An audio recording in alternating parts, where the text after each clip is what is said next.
Hello and welcome to another episode of the Voices of the Vic, the Watford FC podcast, where we break down all the highs and lows and everything in between from life at Vicarage Road.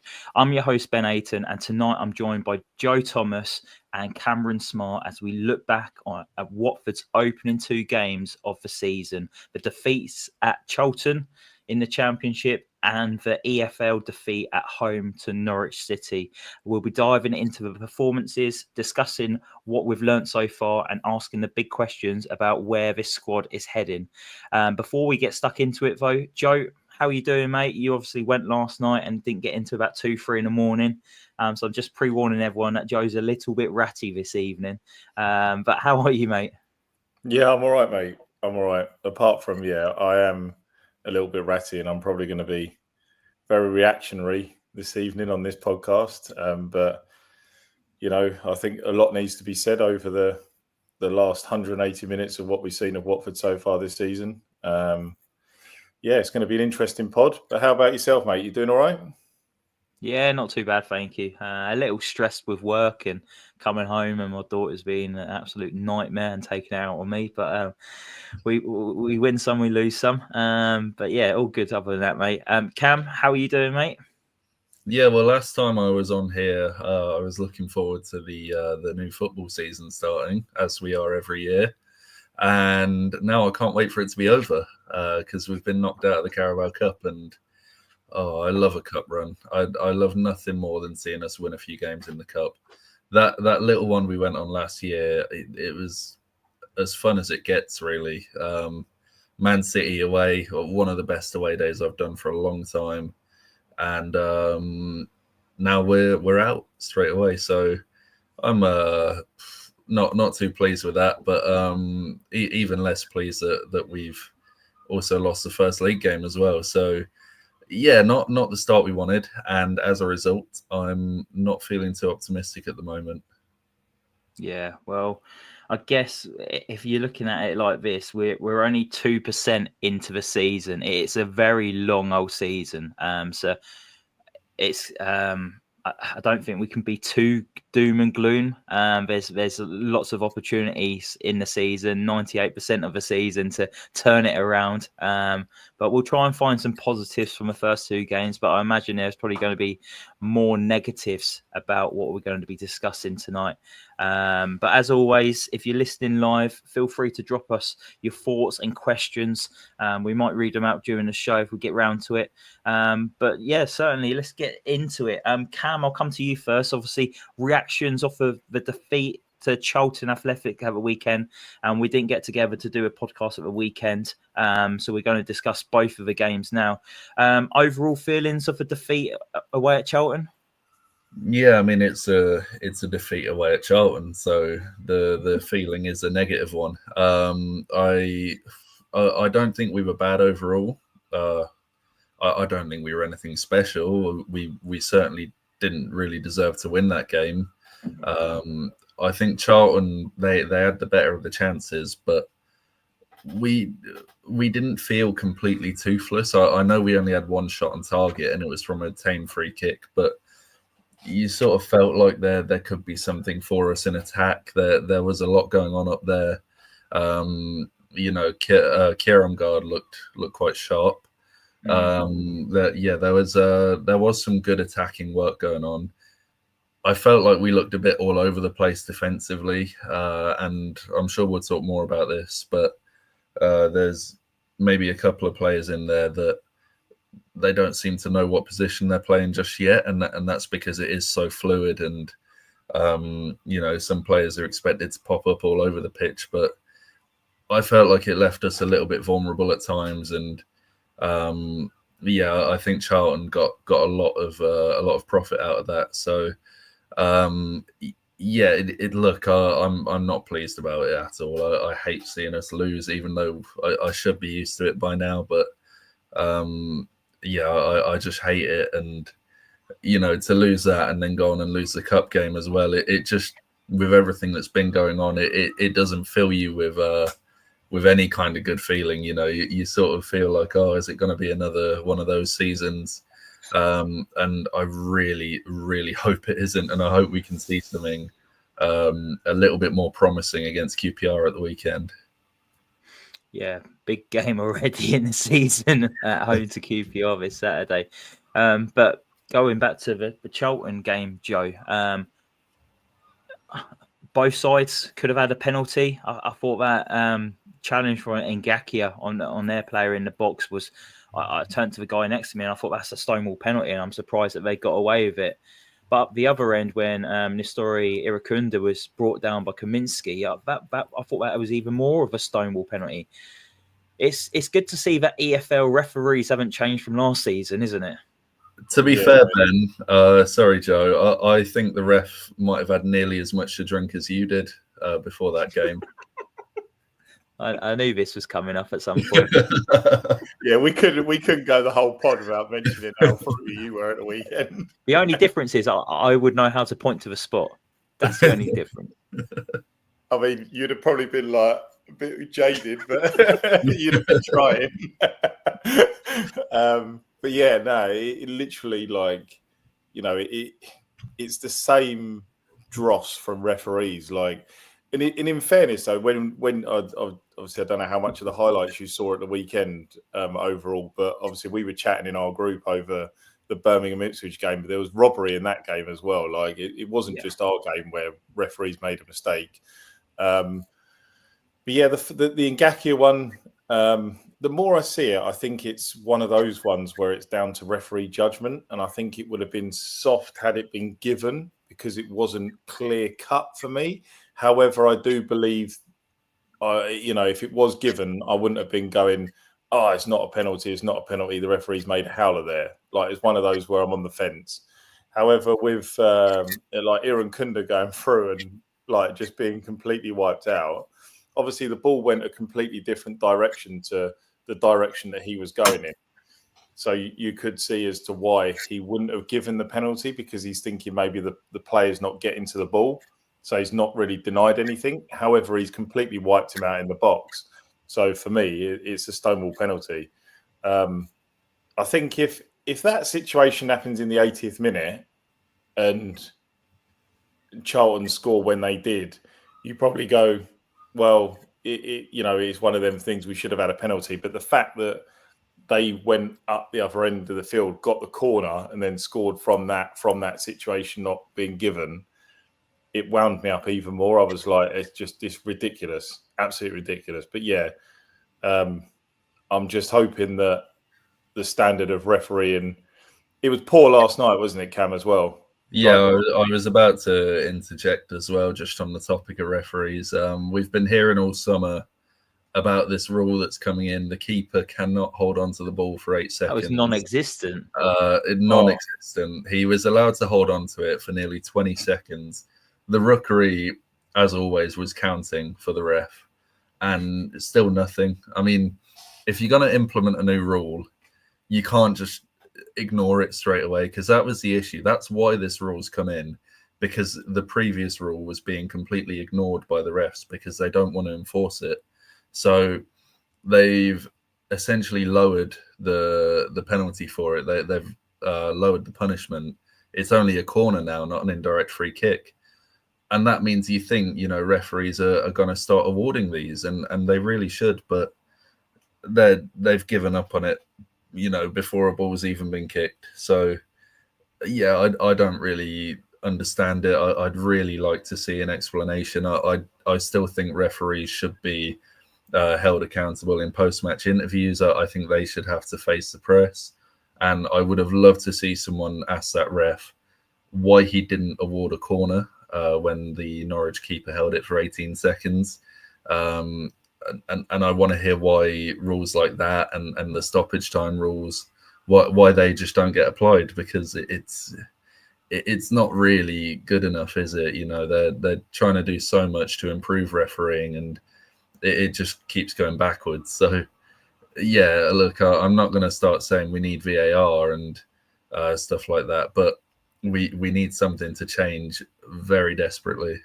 Well, he just kept last night as well for me. Like, even when the game was stopping, he was taking like a minute to a minute and a half to explain what he was trying to get, why he was doing it.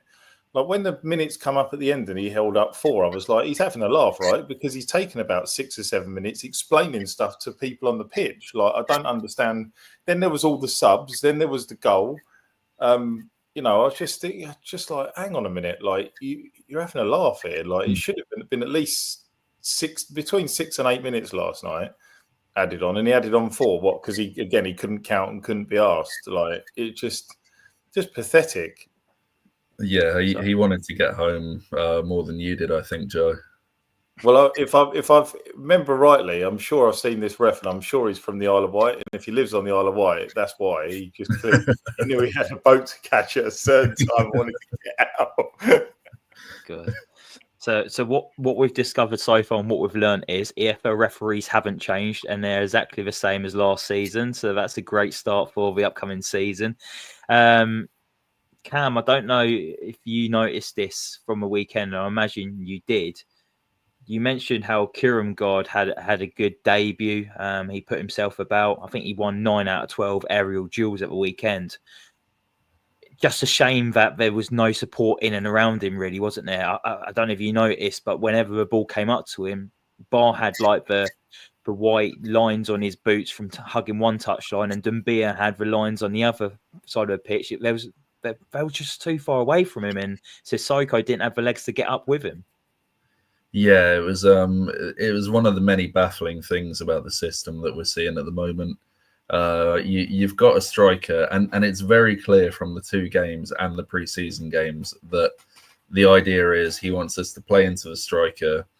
He can hold it up and lay it off, and then we'll play out to the wingers. But that doesn't work if there's no one for the striker to play into. And I get it. You don't have your first choice midfielders in there. Chak Vitadze would be playing much closer to the striker, you'd think, when we play that ball forward. But we just look completely lost in that area at the moment. Kiprianu, he had a big job on his hands, trying to make things work really with what we were giving him, and I think he did reasonably well at it. He looks comfortable with the ball at his feet. He knows when to hold on to it. He knows when to release it, and he looks like a much smarter footballer than the very shit strikers we've been given over the years. But yeah, it's something that really needs to change, and I think he did try and address that against Charlton, particularly in the second half. We actually did something that no one seems to do anymore, and that is play a 2 up front for parts of that game. So yeah, look, the guy is going to learn a lot in these early games, and we're probably going to lose a lot in these early games, but it's at the end of the day a work in progress, and he's going to see what we're seeing, that we need players up there, we need bodies forward, and we need to play narrower if we're going to play this way. He's going to see that, and hopefully he's switched on enough to find the answer to that. Yeah, it seems a very complex style that Pezzolano wants to play, and it's not going to happen overnight. It's going to take a lot of training sessions, a lot of matches for it to click. I just hope he has enough time to get that implemented at Watford. But we'll talk about maybe the more positives in the second half of against Norwich a bit later on, where I think maybe things came together a little bit more. But going back to the Charlton game, Joe, the substitutions from Pezzolano, I personally felt from being in the away end that kind of killed the game for Watford, especially taking Imran Loser off. I can understand taking off Bar and bringing on Irukunda. I think that's like for like. But to take off Imran Loser and replace him with Jack Greaves, nothing against Jack Greaves. I love his work rate and his passion, but I don't think he's ready for this standard of football yet in the Championship. And I think we probably saw that against Charlton and last night against Norwich in the Cup. But the substitutions were worrying from Pezzolano at the Valley. Yeah, I think, as you say, Jack Greaves, certainly, I think what we've seen, as much as I was saying I wanted him to be the star boy this season. I think he's a little bit behind where we need to be at the moment, so he probably won't feature too much. However, I think he was kind of forced. I could see why he wanted to make that sub, because he wanted to go a certain way. The Kayembe one for loser. It's not only the substitution with that; it's his comments after saying he wanted someone more physical. Like, if you can't see that loser's more physical than Kayembe in what you've seen in pre-season, then there's a problem already. Like, that's a big concern that you're coming out with that as a comment, because like Kayembe, he's not really a physical player, is he? Let's be honest. It's nothing against him. He's just not that sort of player. So I'm not knocking him for that. It's just not him. But it's just the fact. What sort of player is he? Well, it's just the fact that our manager thinks he is, and that's what concerned me the most. I think, when you've got to look at what we've got out at the moment. We've got Duomo out, we've got Vata out, we've got Chadvikatsi out, and we've got I'm going to butcher his name. Is Mama? Is it? Who's perfect. We've got a few players there where, if they're fit and we've got a fully fit squad with what we've got at the moment, you're probably looking maybe Semedo, Ince, Greaves, Tom Deli Bashir, who was on the bench at the weekend. They're probably not going to be in the squad. So the squad already the bench looks a lot different and a lot stronger. And probably the starting lineup's different with those people back as well. So I'm not really too concerned with what he did at the weekend. I think he did the best with what we had available. I just think it's the comments behind why he did stuff. I just don't agree with any of it. That being said, Iran Kunda for me was a real positive. I thought we'll obviously talk about him in the Norwich game, but I thought he was, he did really well on Saturday as well. Really impressed with what I've seen of him so far. And the only criticism I've got at the moment is I don't think Dumbia suits the left at all. It's not a position. I wanted to mention this. It's he, as I said to Cam last night when we were walking to the ground, he wanted to drift in too much. So whenever we were wanting to break that, when Bola was obviously wanting to come down the left, Dumbia wasn't always there to kind of make that stride and start an attack or take us forward. So it just made things very difficult, and it's a very difficult afternoon. And because Dumbia doesn't suit that position, he's obviously, if that is what Pesolano wants and that's where he is going to keep him, even if, we've got a fully fit squad and that's where he wants to play him, then he's got to quickly learn that he's got to stay out there so that we can link up plays better down that side.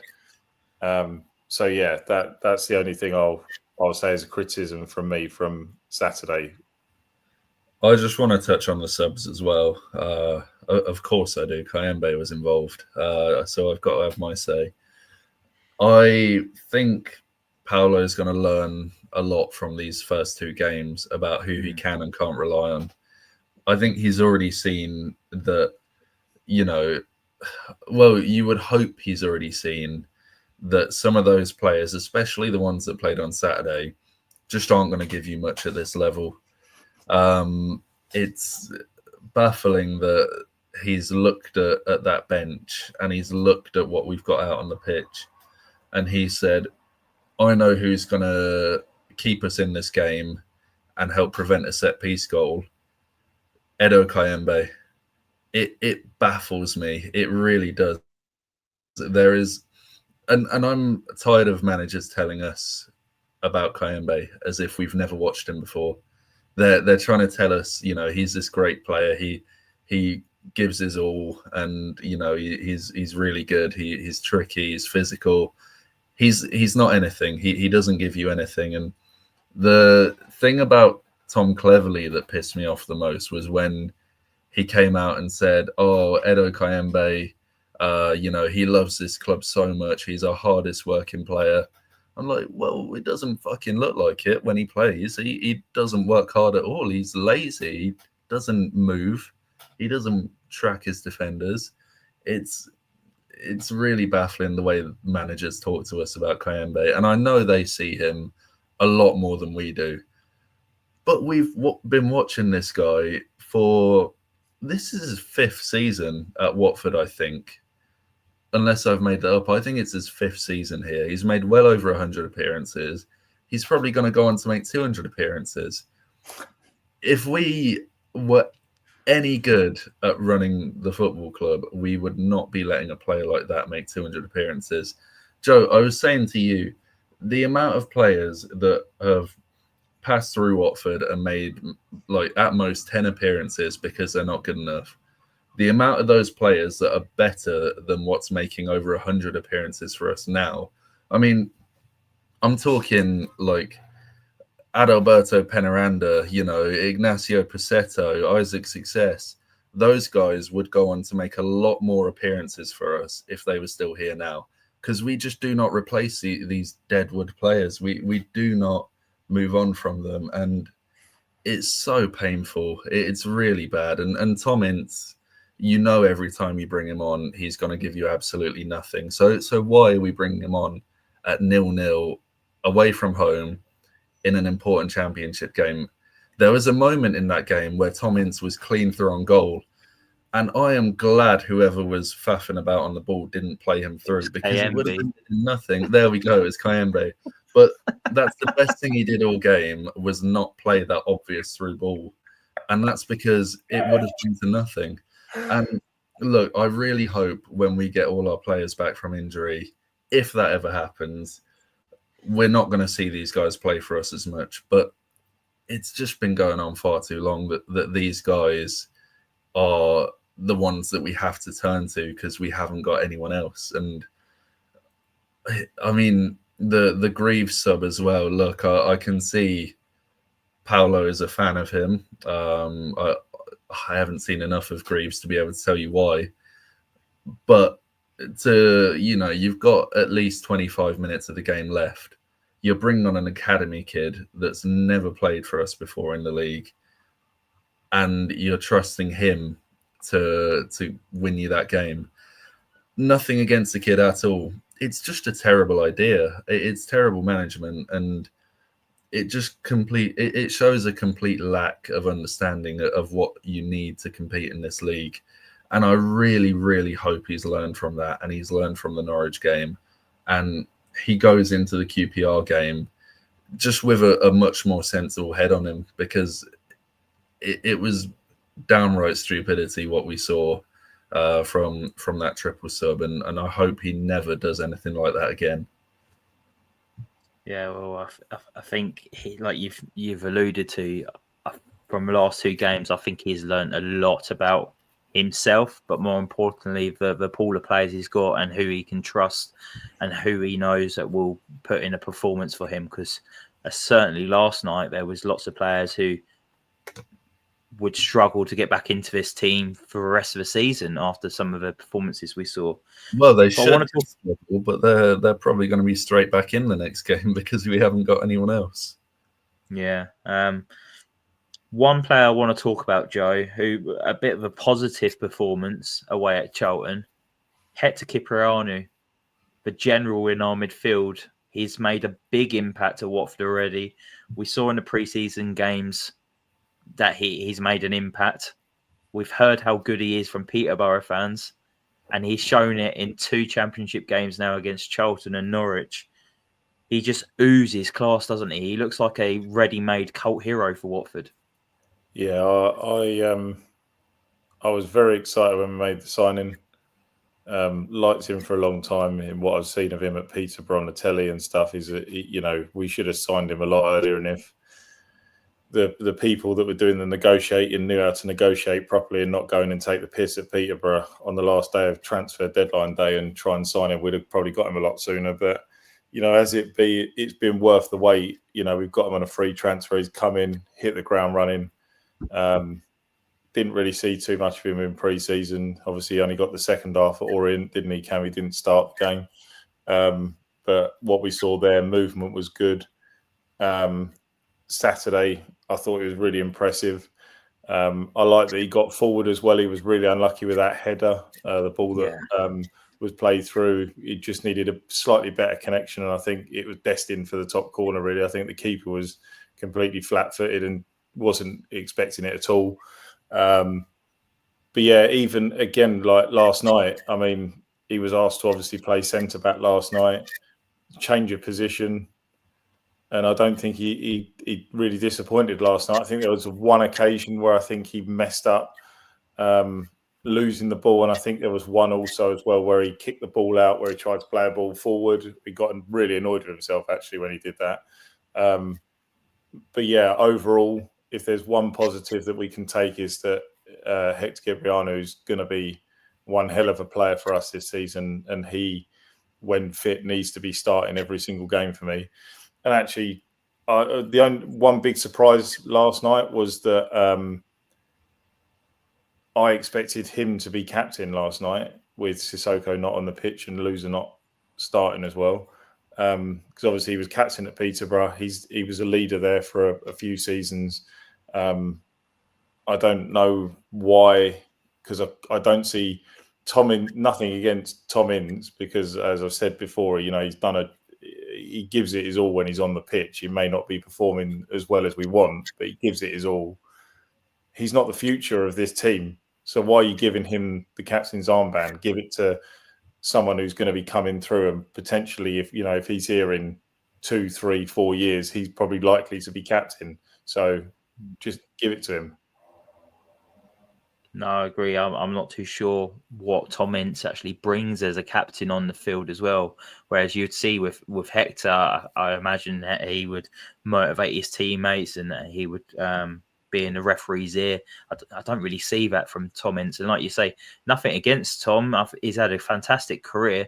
He's probably came to Watford after he's had his good moments, and we've seen him his performances drop, but he always gives his all. I just don't think he's good enough for this level anymore. I think he's a League One player, which is it's not the honest truth.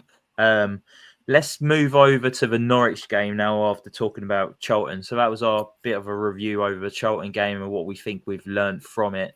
Cam, 8 changes to the team.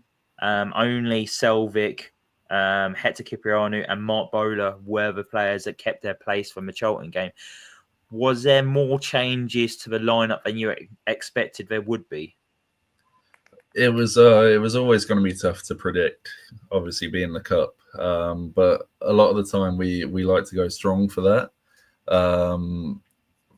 This year you could sort of tell, there's a lot of players on the bench who are going to be looking for minutes.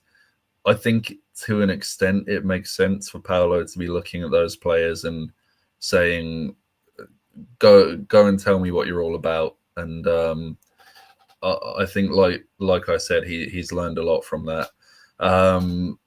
Just on what Ian Kreutz just said, he's surprised Selvik played and not Baxter.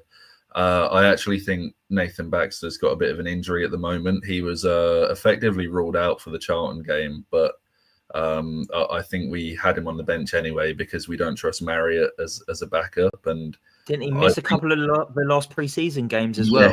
He did. Yeah, he missed the Orient game, or Deportivo. I can't remember. But yeah, I think it was always going to be Selvik last night. Yeah, look, you're always going to see those sort of fringe players in the Carabao Cup. And that is much to my dismay because I do not like most of our fringe players. I hate watching them, and I think it shows that our sort of our first 11 is miles ahead of what we've got behind that. So yeah, it's a clear sign of our lack of depth. Even though we've done a lot of work this window, we still have a scary lack of depth, and I really hope to see that addressed. No, definitely. So Watford made lots of changes, Joe. Norwich turned up with their first team. Josh Sargent was leading the line, and whenever you see Josh Sargent in the lineup to face Watford, you know he's going to score because he's scored the most goals in his career. against Watford and any other side. So you knew that was guaranteed to be printing you money if you put money on him to score last night. But what disappointed you the most from that first half?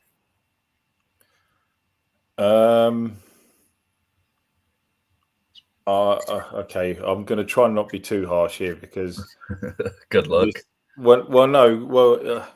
I kind of feel sorry for this guy because he's, for whatever reason, he's come off social media because he's been getting a lot of abuse from fans.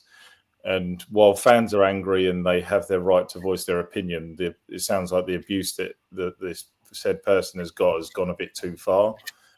So for their own sake and sanity and mental health have come off. So I don't want to be overly critical here, but Ryan Andrews for me yesterday, and Gaki has started that game on Saturday, so Andrews started on the bench.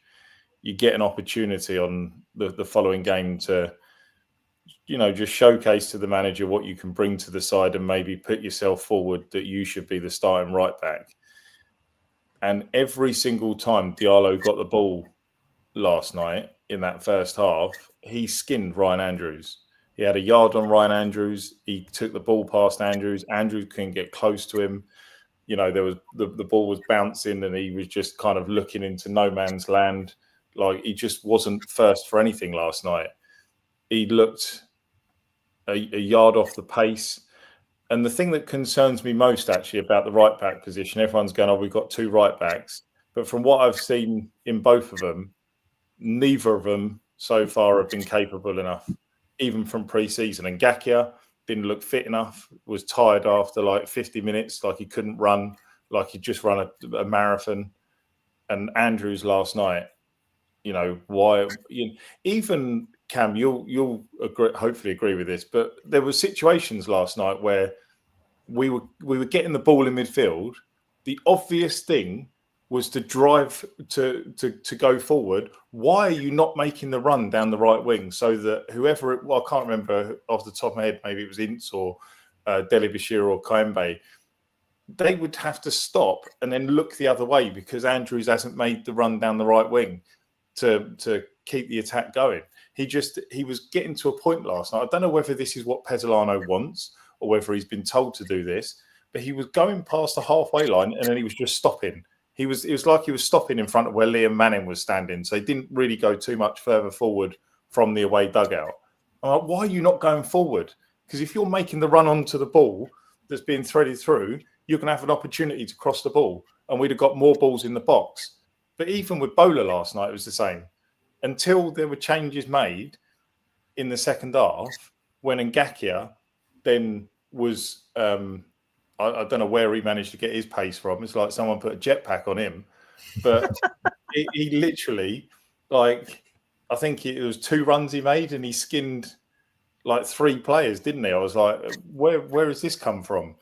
But yeah, overall, from what I saw what I've seen from both our right backs, someone said we don't need a right back this summer, but they're completely wrong. Yeah. Cam, did you want to add anything onto, or what was the most disappointing bit of last night for you, actually? Where do I start? Kayembe, Deli Bashiru, Andrews, Ince. No, I'll tell you what was very disappointing. I thought Semedo looked absolutely terrible. I'm going to say it, and that's not me completely writing off his Watford career. We all know what a bad striker looks like, right? We've seen it for far too long. We know it all too well. And he looked like the kind of striker that you just cannot have at this level. He didn't want to compete for anything. There were long balls going up to him. They weren't bad long balls. They weren't far away from him. And he just would not mix it up with the centre-back. He would not want to go up for the headers. And that's clearly something that's crucial to Paulo's system. You need to have a physical striker up there. I think Kieramgard and Dumbia are much better in that regard. I didn't think he looked like anything much, to be honest. He couldn't really control the ball when it came to him. He missed 2 really good chances as well. One of them he didn't hold his run for, and he was offside. And then he missed the chance anyway by quite some margin. And there was a free header from a corner that just spooned off his head. Yeah, he jumped up so high for that one, so early, wasn't it? Very high. Yeah. Look, that was definitely the most disappointing part of it. I really hope he can improve, and he's a young lad. He'll definitely get better, but that's the issue that you're going to see with relying on 3 very inexperienced strikers. You're going to see a lot of inconsistency. You're going to see a lot of their flaws come out, and you need to be prepared for that. And again, it was quite telling to me. I said it on Saturday. It was quite telling that he didn't bring on Semedo then. And I think you can sort of see why. I don't think he's quite ready to play at this level yet. So, yeah, that was the most disappointing aspect of it for me. Yeah, no, that's fair enough. It's definitely, I think Pezzolano and us as supporters have learnt a lot from the 2 games so far, especially that first half against Norwich. Joe, I want to talk about our loanee from Manchester City, Max Elaine. He obviously came on with about 3 minutes to come at the Valley, and then stoppage time, and we conceded a goal from a corner. Not much he can really do. I'm not faulting for him for that. But I thought he struggled in that first half, especially yesterday. But I think that's down to maybe the personnel in and around him. I think that Watford looked overall very shaky at the back. They looked like they was low on confidence. His performance improved quite considerably in the second half when the first teamers came on, and he seemed a bit more settled into it. But what did you make of his performance yesterday? Yeah, it was disappointing. I'll tell you what it reminded me of. It reminded me of Pollock against Millwall. Yeah. He kind of got thrown into a game, didn't really maybe have the players that he should have had around him to maybe support him in what was his first start as a professional. And I think it showed early on. You could see, I think he was nervous more than anything. I don't think it was anything to do with his quality. I think he was just nervous. Obviously, it's a big night for him. And as you said, in the second half, he certainly was a lot better than he was. Obviously, better players around him. But, he obviously trains with good players at Man City, so he's not a stranger to having quality around him. But yeah, there was a few situations. I think there was one where he was just completely misjudging. I think he jumped a couple of times and misjudged headers. He tried to trap a ball that dropped down for him, and he completely misjudged that. But yeah, I'm not really. I'm going to be honest. I'm actually not going to judge him on last night because I do believe, and I said this to you, Cam, walking back, that he clearly had a way that he wanted to play in that second half. He wanted to win the game. If he wanted to win the game, start with that team, start better, and if we've got the goals on the board, and we're 2-0 up or whatever, or 3-1 up or 1-0 up or whatever, start mixing it up then. Don't start with a team that I'll be honest, I don't think he really had a clue about. He kind of made a few people like Jack Greaves, because let's be honest, if loser Sissoko had started that game last night, for example, and Greaves is with those 2 in midfield, Greaves has a completely different game for me. Like the fact that Tom Dele-Bashiru, I haven't mentioned Tom Dele-Bashiru, but his first touch last night was absolutely appalling. Like it was just bouncing off his foot. Like there was one that was right in front of me. All he had to do was just touch, go. And he touched it and it went about 6 yards in front of him. And I'm thinking, oh my goodness me, what is happening? What is seriously happening right now? Headlights. But I think that with Caben or Abankwah, I think Alin will be a lot better, personally. and I think as he gets more game time, he will get better. And I think we'll see a player there because, like you say, in the second half when we have better players, he looks a completely different player. But I do just want to chuck a curveball because I know you watched the game last night. What was your most disappointing part of last night? I think the desire and commitment from the players in the first half. We've heard Pezzolano saying about how he wants the players to fight, and we saw no fight at all in that first half. And yes, I know as fans we've gone to a cup game not really expecting a win, but we want a performance. And yes, the ground was half empty because not many people care about the cup game, but we all still want to win, and we want to see our team competitive and up for it. And we didn't look like that last night. I was puzzled watching a lot of the performances from players and think, how on earth are you a professional footballer? Because some of the decision making and like you say, first touches was very puzzling to me. And I didn't get how they've managed to have football careers in some of these players that we're talking about. I thought Selvik was very unsettled last night. He didn't look his normal self. I'm not going to throw blame at him because he's been fantastic and I think he's a really good goalkeeper. But he looked a little bit unsettled last night. I don't know if that's down to the players in front of him. Look, I know football is a confidence game and a lot of players thrive off confidence. And I think when Watford get that first win or a good performance, I think we can strive and we'll do quite well this season. But I think some of these players that need an arm around them, they really let themselves down last night. And I don't think they're going to find their way back into this team for a very long time. But then Cam's alluded to going, well, we don't really have any other players and they probably will end up finding their way back in because of like injuries, suspensions, and then we've got them back into the team. It was just it just looked like total strangers that have never played with each other before. And yes, we've got a few new signings in there, but one new signing who played last night, Nestori Irakunda, looked like he's been there for years and it was absolutely outstanding. When you've got seasoned pros like Tom Dedi Bashiru, Tom Ince, who has just completely gone missing and look like they've forged some documentation to try and become a footballer. It's absolutely puzzling. So I think that's my most disappointment last night. There was no fight.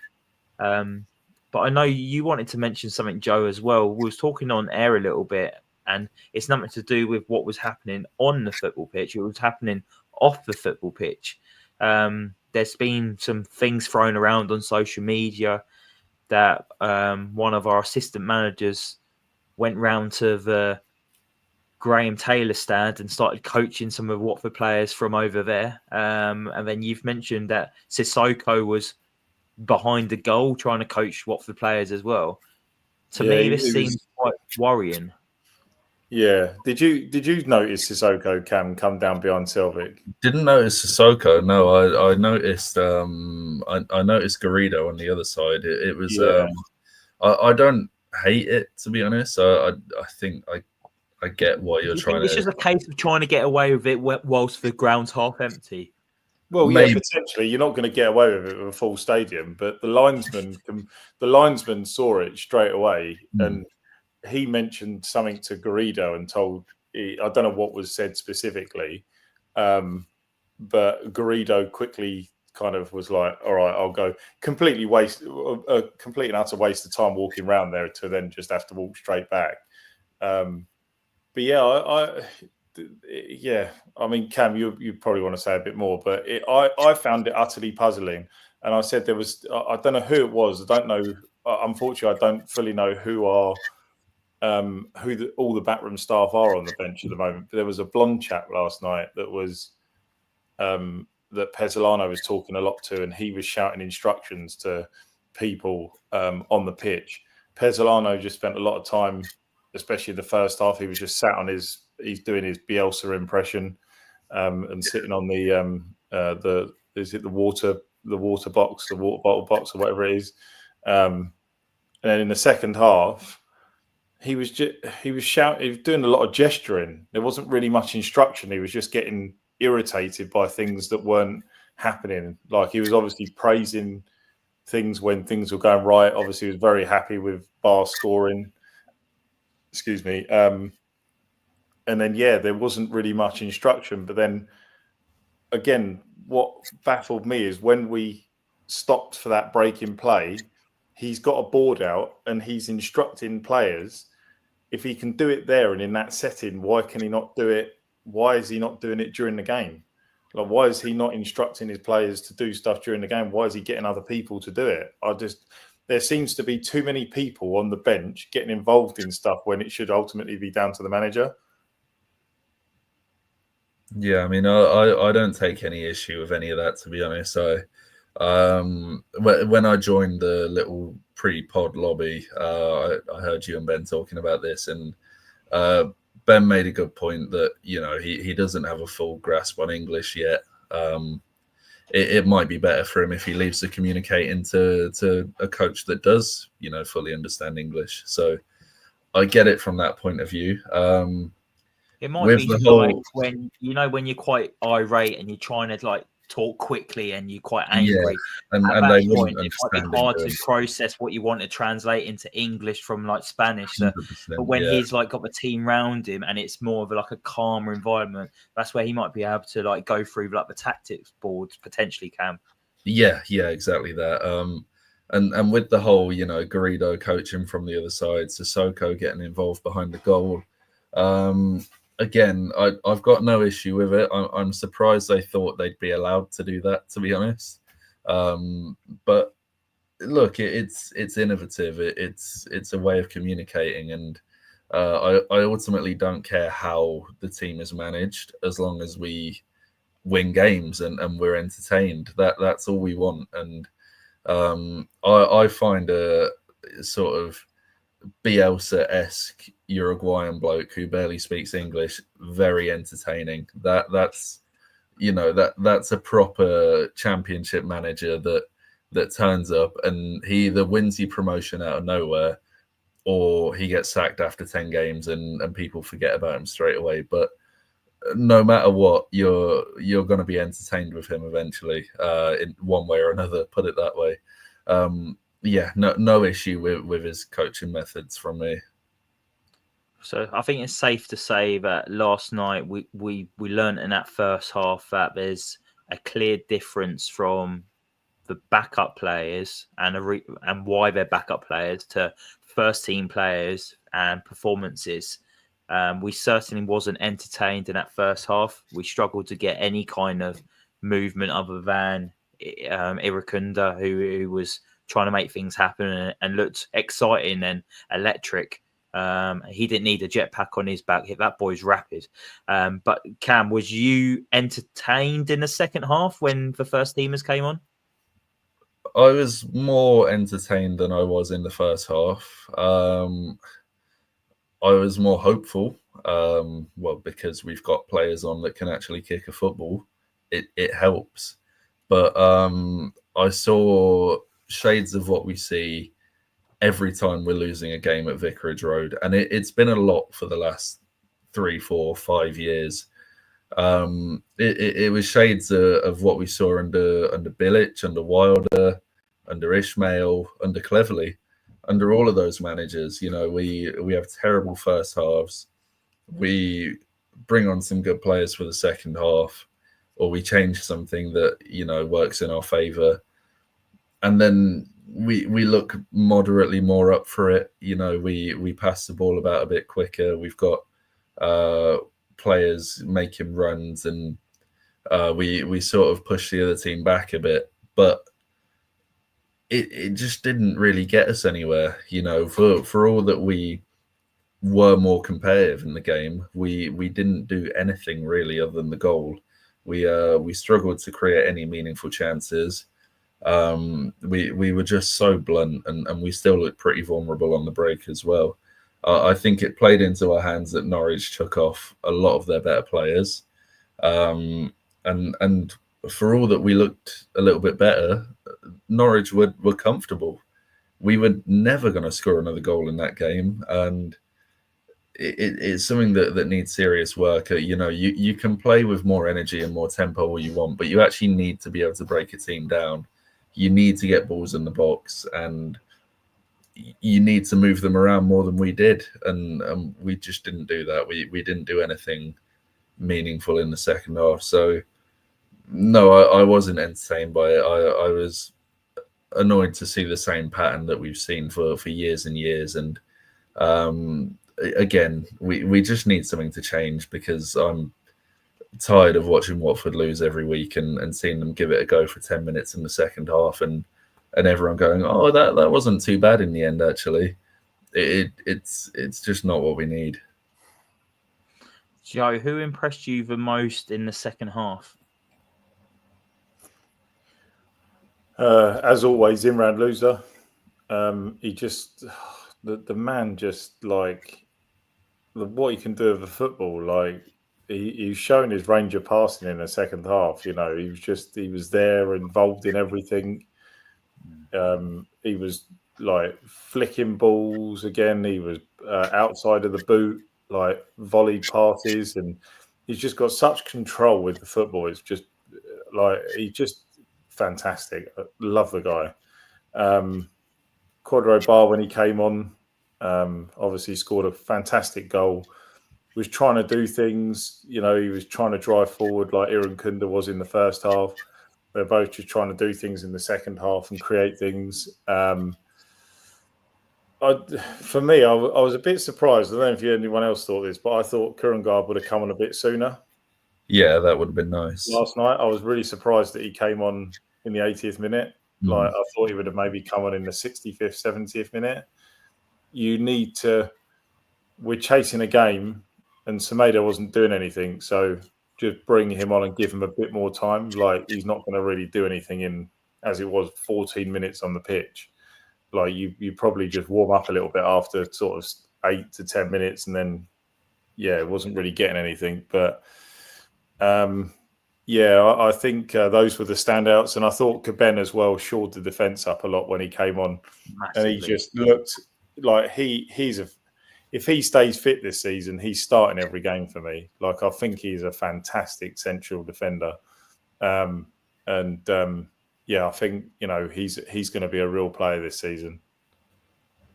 I think we've all said this: keep him fit, and he's the best defender at the club, because you can see the quality he brings, the calmness, the strength, the awareness, the pace. He just looks the real deal. And yes, it's early in his Watford career. I think he's only got like 8 appearances for Watford, but from what we've seen in those 8 games, he's been absolutely fantastic. And other than Portsmouth away last year, where he got caught out and sent off, not really put a foot wrong. He's composed on the ball, got a range of passing that we like to see from a centre half, can bring the ball out from the back. He looks the real deal, and I'm really excited to have Kevin in the team, and I can see why he wasn't in the starting lineup. I think Pezzolano can see how important he is, and he probably heard about his injury concerns and history. So you kind of need to wrap these players up in cotton wool a little bit to try and protect them and not burn them out. Similar to Quadro Bar, Cam, someone you need to not play all the time. You need to wrap him up into cotton wool. With Bar at the weekend, I don't know if you agree with me. I felt he was a bit reserved. I don't think he went full throttle, and we know that he can't go full throttle all the time, but I think he played in himself a bit Saturday, whereas last night he was explosive, and he was the Quadro Bar that we saw last season, terrorising defenders, got a well-deserved goal. Do you think Quadro Bar has the same impact when he starts games, or do you think he's more effective coming off the bench?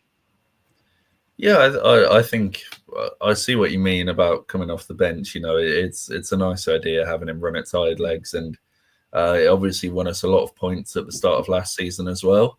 But I think you start your best players if they can play, you know, up to an hour of the game. That's better than them playing half an hour of the game. Bar is maybe our most effective attacking player. In fact, definitely our most effective attacking player. He might possibly be our top scorer this season come the end of it, and he's got a lot to offer. So I want him on the pitch as much as possible.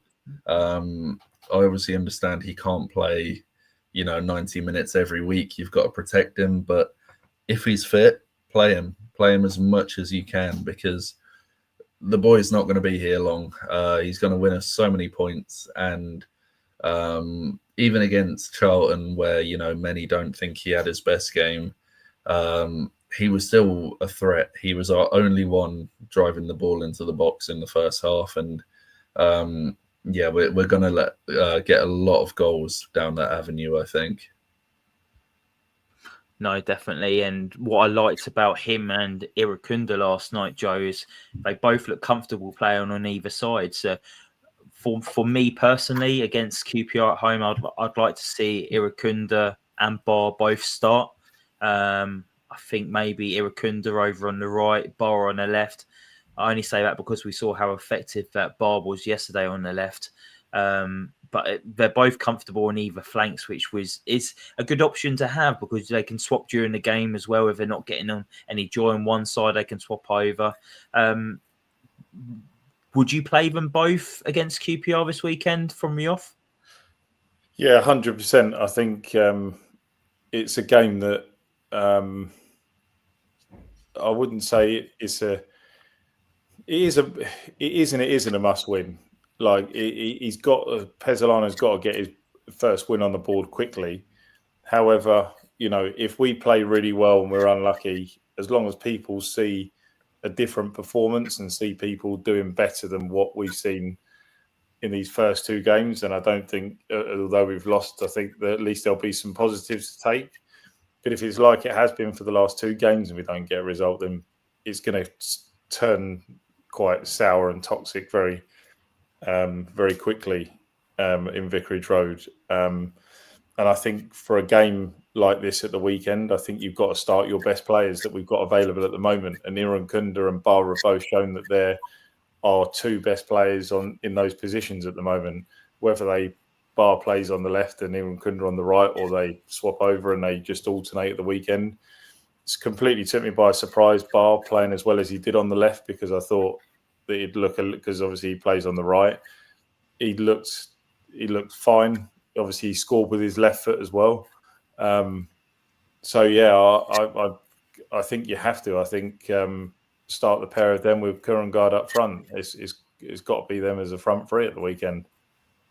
Yeah, well, what we'll do now is we'll go through together, all three of us. We'll do our predicted lineup against QPR this weekend. We'll go through each position and see if we agree or have the same thoughts on who we think should be in that starting 11. But yeah, I think overall from the game against Norwich yesterday, we learned that the backup players are purely backup players, and the first teamers had an impact and did change the game. And we learned that we've got two really good, talented players that we can play on the wings, and they should be our starting wingers going forward. Obviously, things might change when you've got Vata back or Chapadassi, but for the time being, we've got some real threat out there on the wings. So let's talk about QPR very quickly at the weekend. We're just going to give our predictions for the team. Obviously, we'll start in goal, and I think all three of us are going to agree that it'll be Selvik to start. Right back, we all go in Jeremy Ngakia. Yeah, it's going to be Ngakia. Yeah. Yeah, I think he redeemed himself for that second half performance yesterday against Norwich. He came on, injected a bit of urgency, pace, everything that Andrews didn't do in that first half. He looked totally opposite. So, yeah, we'll do Ngakia there. Centre-back pairings. I saw earlier that James Mbankwa went off with maybe he felt something in his hamstring, but Pezzolano has said that he should be okay for this weekend and it's nothing to worry about. So he would be available for selection. Cam, who would you have your pairing centre half at against Charlton? It's no debate. A Banker and Caben for me. Yeah. Joe? Yeah, I'm in agreement. Yeah, same. I think it's too early for Max Lane still. I think, yes, he grew into it second half, but we've seen more from a Banker and Kevin, and especially that partnership up at Middlesbrough last season was unreal, them two at the back. So let's keep them two together. All in agreement that Mark Bowler carries on at left back. We haven't got Wiley yet. I don't know if anyone's seen him in the Watford area, but Mark Bowler done I got a photo with him last night. What's that? I got a photo with him in the East Stand last night. Of course you did. Of course you did, Joe. Yeah. You mean he got a photo with you? Yeah, he is around. He has been seen, and he was sat with a Banker, Pollock, and somebody else in the East Stand watching the game last night. There was 4 players that were sat in the stand at the back behind us. Oh, amazing. So he was like, "Is that Joe from the Voices of It? Can I have a photo, please, mate?" Yeah, exactly that. Midfield 2. Are we going to stick with Imran Loser and Hector Kiprianu? Yeah, 100%. Yeah, no debate. I think the one I want to maybe talk about and debate is I think it's going to be Sissoko as the 10. I don't agree with it, but I've seen Mike throw it in here earlier, and I think Lou Orns did on Twitter as well. I think it's a good shout for Mamadou Doumbia to be a number 10 and maybe be like a second striker to get up there with Kieran Gard. Joe, what do you reckon? Who would you have in that number 10 role?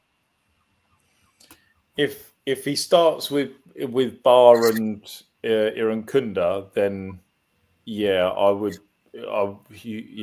give Doumbia a go at number 10, just because I think he would offer a bit more, because we've seen what he can do aerially as well.